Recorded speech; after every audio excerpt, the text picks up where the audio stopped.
How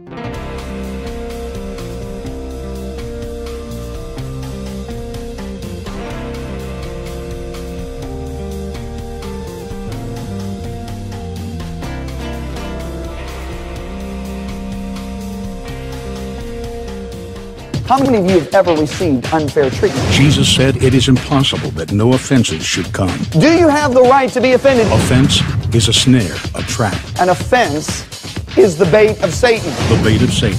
John Bevere's best-selling book has changed lives all over the world. God's word, His promise, will always come to pass as long as you don't get offended. And now, John Bevere Ministries presents The Bait of Satan Curriculum, a 12-part series designed to free you from the snare of offense. What you do with the offense will determine your future.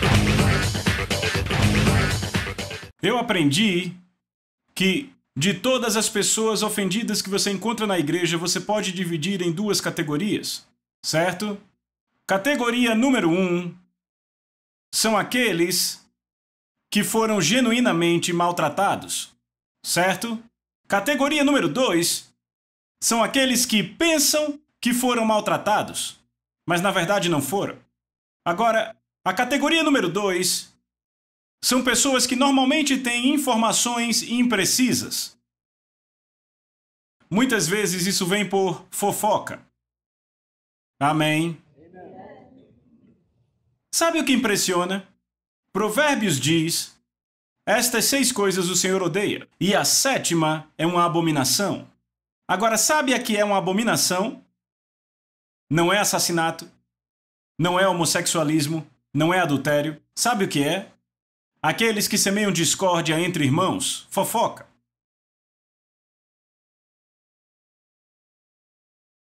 A fofoca deve ser tratada como arsênico, é veneno. Seus ouvidos não são latas de lixo. O seu coração não é um aterro sanitário. Guarde-o. Cuide do que você está ouvindo. E corte quando começarem. Estão falando do seu pastor, corte.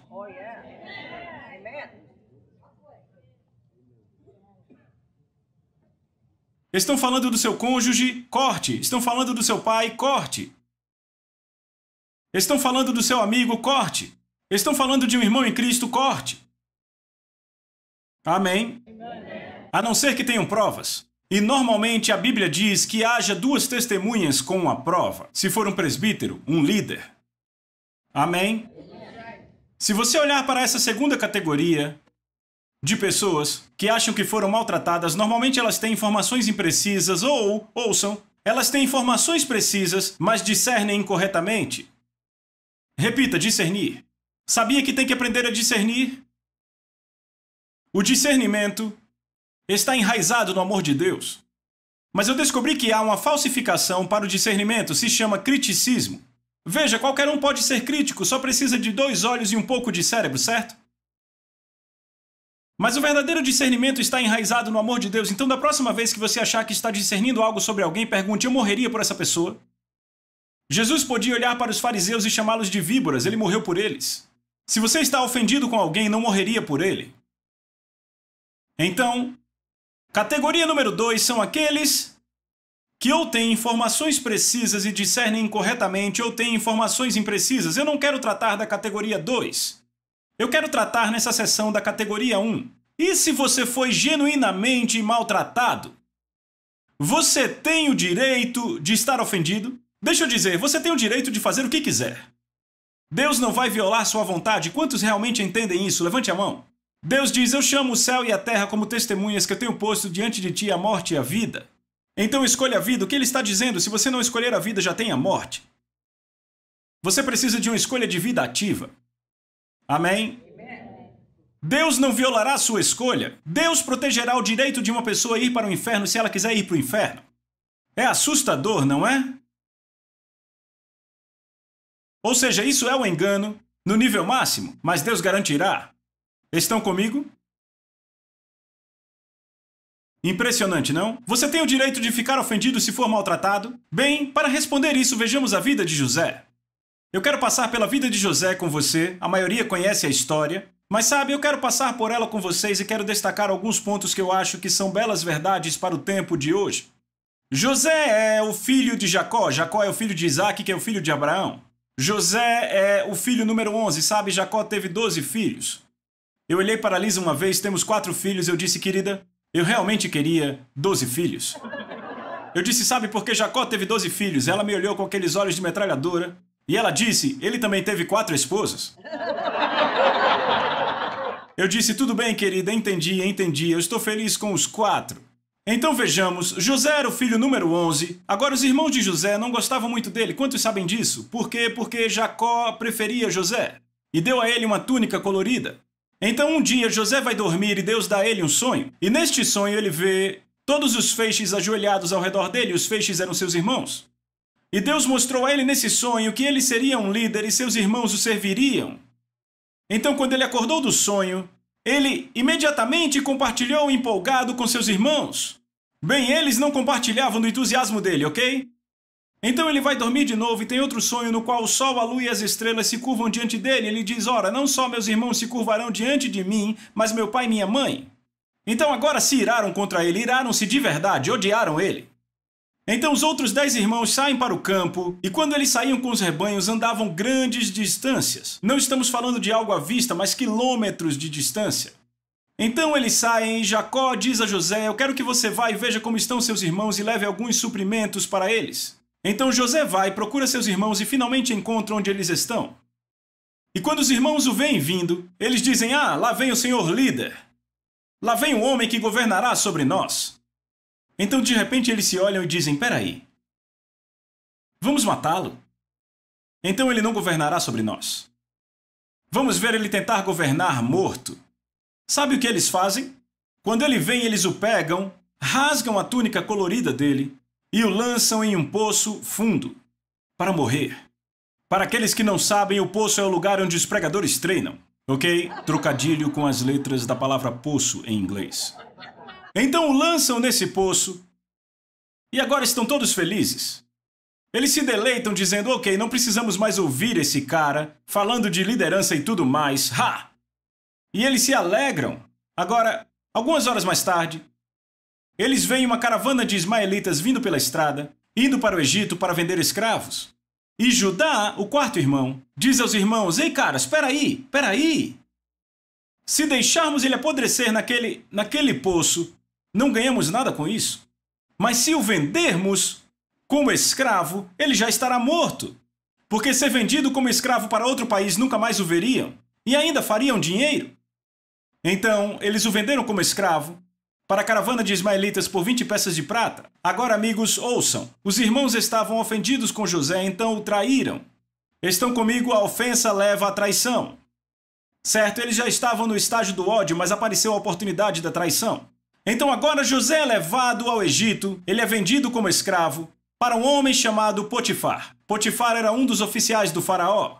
José agora será escravo pelos próximos 10 anos desse Potifar, esse egípcio. E a questão é, você tem que entender, então ouça com atenção, eu sei que a maioria aqui conhece a história, e você sabe o final. Mas por favor se coloque no lugar de José, você não sabe o final. Você apenas sabe que seus próprios irmãos acabaram de destruir sua vida. Porque vocês têm que entender, irmãos, nós do Ocidente não relacionamos isso. Naquele tempo, era tudo para um homem ter um filho. Na verdade, os homens às vezes, vejam, eu não sou dessa forma, é como eles eram. Quase ficavam deprimidos com filhas. Porque basicamente você a venderia por 5 camelos e ela ia embora, ok? Mas os filhos levavam seu nome, levavam sua herança, estão comigo? Certo? Agora era tudo para um filho carregar o nome do seu pai como herança. Estão comigo? Uma coisa é quando você nasce escravo e nunca saberá como é ser herdeiro de um homem rico. Outra coisa é quando você é herdeiro de um homem rico com aliança com Deus Todo-Poderoso e seus próprios irmãos roubam isso de você e agora você é escravo, porque quando se é vendido como escravo para outro país, você casa com uma mulher, ela se torna escrava, seus filhos serão escravos, você perdeu sua herança completamente. Era quase como, ouçam o que eu digo, era quase como José fosse um morto-vivo. O que seus irmãos fizeram com ele, na mente deles, na cultura deles, foi muito pior do que matá-lo. Porque agora ele tem que viver como um homem morto. Ele tem que viver o resto da sua vida pensando o que eu poderia ter, mas por causa dos meus irmãos eu não tenho. Estão comigo? Então agora ele está na casa de Potifar há 10 anos e não há nenhuma indicação do seu pai vir resgatá-lo, porque ele sabe que provavelmente seus irmãos disseram que ele estava morto. Ele deve tê-los ouvido planejar quando encharcaram aquela túnica no sangue de um carneiro. Ele pensava: meu pai acha que eu estou morto. Eu não tenho esperança aqui. A não ser por um sonho que Deus me deu. É a única coisa que ele tem. E eu amo esse homem porque ele passou 10 anos e não havia igreja, não havia grupo familiar, não havia Bíblia, nada, e ainda assim não o vemos reclamando e nunca o vemos desobedecendo. Então as coisas começam a acontecer porque José está obedecendo a Deus e Potifar dá a ele cada vez mais responsabilidades e ele acaba cuidando de toda a casa. Então Deus começa a abençoá-lo. Mas por baixo da bênção há algo muito maligno acontecendo, e é o seguinte: a esposa de Potifar se apaixona por José. Ok, ela quer cometer adultério com ele.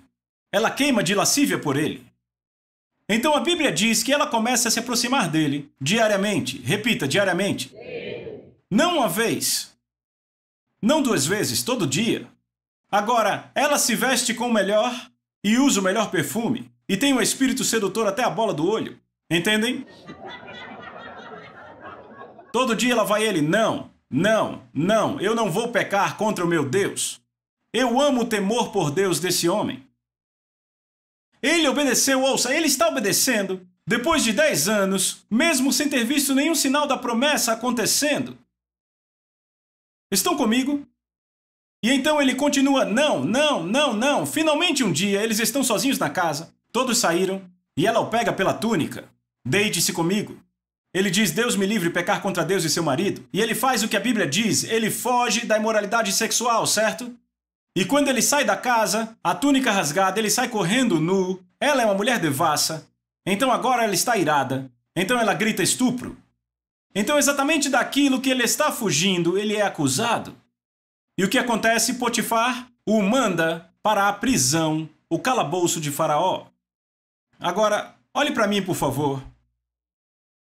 Quando você pensa no calabouço de Faraó, a prisão, não pense nas nossas prisões hoje. Eu já preguei em muitas prisões. E eu quero dizer isso: nossas prisões nos Estados Unidos são clubes de campo, comparados ao calabouço. Eu estive num calabouço no Oriente Médio, fisicamente estive lá. Normalmente eram cisternas vazias debaixo da terra, às vezes o teto tinha apenas 1,5 metro de altura. Muito úmido e muito escuro. E sabe o que a Bíblia diz em Salmos 105? Eles puseram seus pés em ferros e seu pescoço em correntes, e eles o machucaram com essas correntes. Não é lugar para camping, certo? Ele fica no calabouço por 2 anos. Agora eu quero que você pare e pense nisso. Ele chegou no ponto mais baixo de um homem. Há 12 anos atrás, Deus lhe deu um sonho. Ele seria um líder e seus irmãos se curvariam a ele. Foram seus irmãos que distorceram, foram aqueles que perverteram, foram os que agiram com maldade. E ainda assim eles estão desfrutando todos os benefícios do pai rico. Ele, por outro lado, não fez nada a não ser obedecer. Falou do sonho, lançaram num poço. Foi vendido como escravo. Ele era um bom escravo, um escravo obediente, sustentou a palavra de Deus por 10 anos. E parecia que ele prosperava, que Deus o abençoava. Mas então agora, ele obedece à palavra de Deus e ele foge da imoralidade sexual e acaba num calabouço. Então agora o que parece a esse homem é: quanto mais eu obedeço a Deus, pior as coisas ficam. Sabe o que Deus diz em Malaquias capítulo 3? Deus diz, nos últimos dias, ele diz: eu virei para a minha igreja como fogo refinador. Agora, quantos sabem que o refino não é confortável? Ok? E sabe o que Deus diz? Haverá 2 grupos de pessoas na igreja durante esse refino. Ele disse: o primeiro grupo vai dizer: que bem nos trouxe te servir, Deus. Obedecemos as ordenanças e os mandamentos, mas olhamos a multidão, olhamos os ímpios, e são eles que estão rindo, desfrutando a vida. E eu vou de um teste a outro teste, parece que quanto mais eu oro, quanto mais eu obedeço, pior as coisas ficam. Você já ouviu, ouça, a parábola que Jesus diz: quando a palavra é semeada, imediatamente a aceitam com alegria, mas depois a aflição e a perseguição surgem contra a palavra? Essas pessoas vão estar reclamando, vão dizer, veja, esse povo não obedece a Deus e é feliz, eles desfrutam. E Deus diz, suas palavras são ultrajantes para mim. E então haverá outro grupo, Deus diz, que temerá o Senhor e que vão falar um com o outro a palavra do Senhor, porque meditam no seu nome. Eles passarão pelos mesmos testes, mas não estarão reclamando. Eles manterão seu foco na sua fidelidade. Sabe, Davi faz uma declaração. Davi diz, alimente-se da fidelidade dele. Eu já passei por algumas coisas na minha vida e eu vou dizer a vocês, aquilo pelo que passei foi tão severo, que ficar nas promessas que ele fez para mim já não me alimentava mais. Eu tive que, me alimentar da fidelidade dele. Eu me lembro de sentar e dizer, Deus, você é fiel, e aquilo passava a me alimentar. Veja, você acha que Abraão conseguia citar a promessa quando ele andava por 3 dias indo matar a promessa? Abraão só tinha uma escolha, se alimentar da sua fidelidade. Veja, Davi aprendeu isso. Estão comigo? Então aqui está José no calabouço. Você imagina o que passou pela mente daquele homem? Você imagina os pensamentos com os quais ele dormia? Deus, tudo que eu fiz foi te obedecer, e quanto mais te obedeço, pior fica. Vejo meus irmãos. Eles são os maus e ainda assim desfrutam das suas bênçãos. Você imagina os pensamentos com os quais ele tinha que lutar? Você tem que entender, você está num calabouço por 2 anos. Você tem muito tempo para pensar. Cada pedaço da sua liberdade foi tomado, no entanto, ouça, apenas uma liberdade não foi tomada, sabe qual? Sua habilidade de responder corretamente. Não ficar ofendido. Estão comigo? Amigos, deixa eu dizer isso. José poderia facilmente ter aceito os pensamentos de o que seria. E se eu não tivesse esses irmãos maus? E se eu não tivesse contado o sonho? Sabe, eu passo por isso o tempo todo. As pessoas dizem, sabe, a vida teria sido muito melhor para mim se meu ex-marido não tivesse feito isso. Se meus pais fossem normais, eu não teria os problemas na família que tenho. Se o meu pastor tivesse reconhecido os meus dons, eu não teria passado por esses problemas. Se o meu pastor tivesse me reconhecido, eu estaria muito melhor hoje. Você já ouviu pessoas falando e se? Posso dizer algo? Ouça o que eu vou dizer. Ninguém, nenhum homem, nenhuma mulher, nenhuma criança, nenhum diabo pode tirar você da vontade de Deus.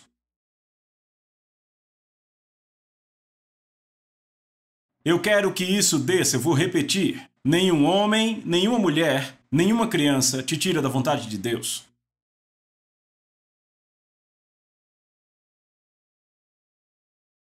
Os irmãos de José disseram algo, eu tenho escrito aqui. Eles disseram o seguinte. Fizeram a declaração dizendo, agora venham, vamos matá-lo e lançá-lo em algum poço e veremos o que será dos seus sonhos. Isso é Gênesis 37, 20. Foi o que disseram. Vamos destruir o chamado na vida dele. Ninguém destrói o chamado de Deus. Só uma pessoa pode fazê-lo. Todos, pegue o seu dedo e aponte para você. Você é o único que pode destruir o chamado de Deus em sua vida. Os filhos de Israel foram chamados para ir herdar a terra prometida. Eles ficaram reclamando por 1 ano. E foi a vontade de Deus que eles ficassem no deserto por 1 ano depois de sair do Egito. Porque 1 ano depois foi quando Deus disse a Moisés, envie os espias à terra prometida. Então por 1 ano ficaram reclamando. Agora eu vou dizer algo a você, olhe para mim.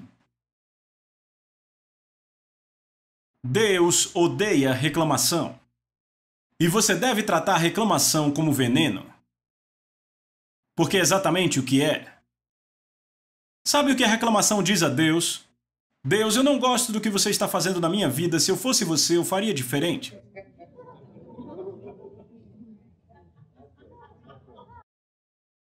Você sabe que afronta isso é para o caráter dele? Você sabe o que está dizendo? Está dizendo, Deus, você é um incompetente, eu queria ser você, porque então eu ia fazer melhor. Isso é rebelião. Isso é falta de temor do Senhor. Você nunca vê José reclamando. Veja, no livro de Malaquias é o que estavam fazendo, reclamando. Que bem há em obedecermos? Parece que quanto mais obedecemos, pior fica. Mas ei, é o que a Bíblia diz, quando a palavra for semeada é que a aflição vem. Estão comigo? A perseguição virá por causa da palavra. Sabe, olhe para Moisés, quando ele leva a palavra de Deus para o faraó, o que ele faz? Aumenta a dificuldade do povo.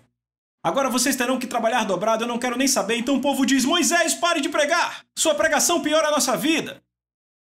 Vamos trabalhar mais agora, bem-vindos à vida. Quando você toma a decisão de que você vai com Deus, adivinha? O fluxo do mundo é contrário ao fluxo do reino. E você vai encontrar resistência e oposição. Como você lida com essa resistência e oposição determinará seu futuro. Porque a palavra de Deus prometeu que tudo isso vai passar, contanto que você não fique ofendido.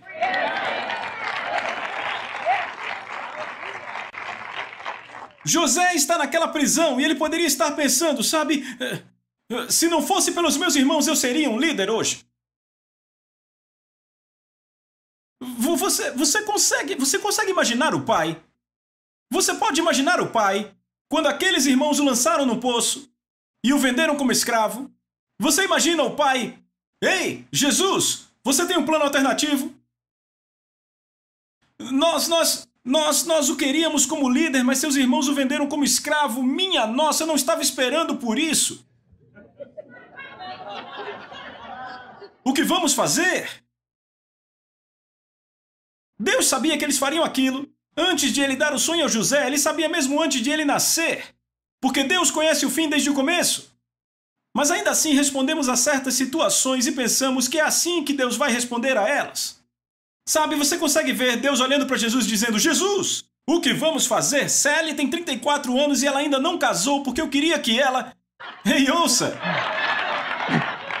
Porque eu queria que ela casasse com o Jim, mas Mary, a melhor amiga dela, fofocou dela para o Jim e o Jimmy não casou com ela. Minha nossa, temos outro solteiro disponível para casar com ela? Ah, por favor, Jesus. Tem que ter alguém.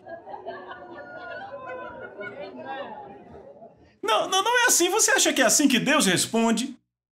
Jesus, o que a gente vai fazer? Fred foi demitido? Minha nossa, despediram ele. Será que tem outro emprego disponível para ele aqui?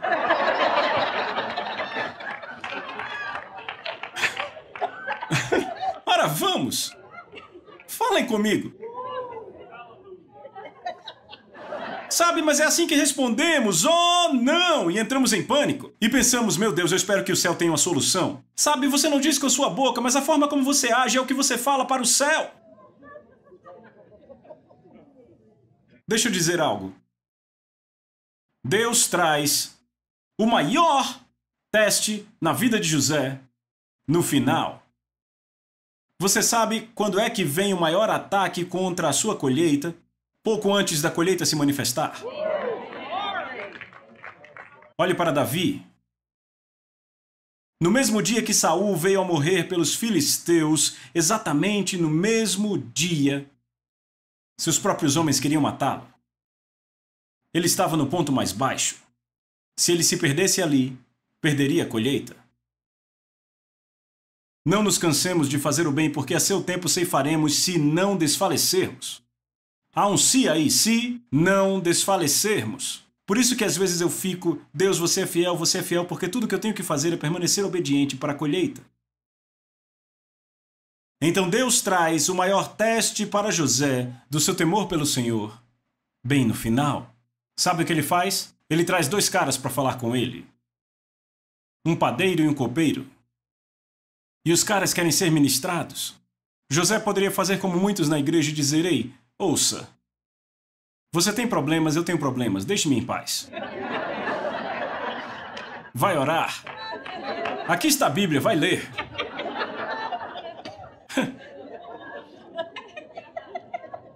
Agora, qual foi o maior teste dele? Ouça, qual foi o maior teste dele? O maior teste foi esse. Deus traz dois homens para ele para serem ministrados, ok? O teste é esse. Será que José poderá proclamar a esses homens a fidelidade de Deus quando ele não viu nenhuma evidência dessa fidelidade em 12 anos da sua vida?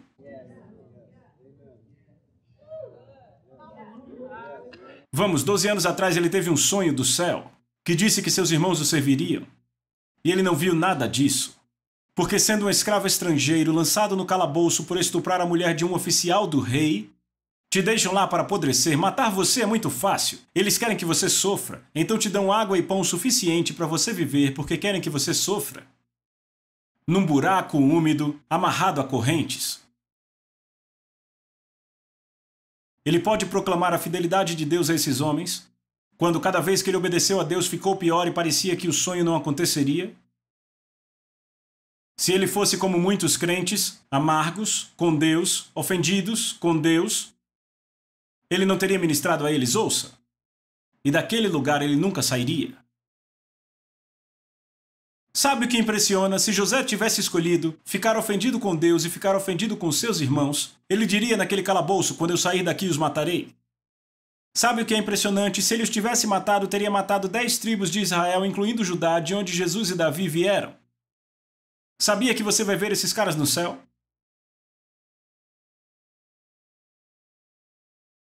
Então, ele ministra ao copeiro e ao padeiro. Deus restaura o copeiro. O padeiro é decapitado, o copeiro é restaurado. E um pouco depois, Faraó tem um sonho. E o copeiro diz, eu lembro desse homem, esse garoto hebreu que andava com Deus na prisão. José é trazido, interpreta o sonho. Faraó faz dele o número 2 no comando de todo o Egito. E a fome domina todo o mundo, e lá vem os irmãos de José. E o que ele faz? Ele os abençoa.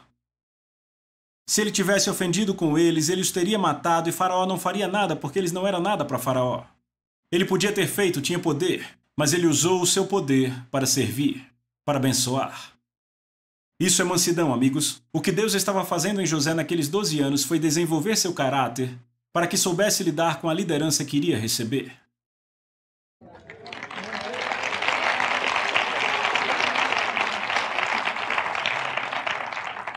Não pegue a isca.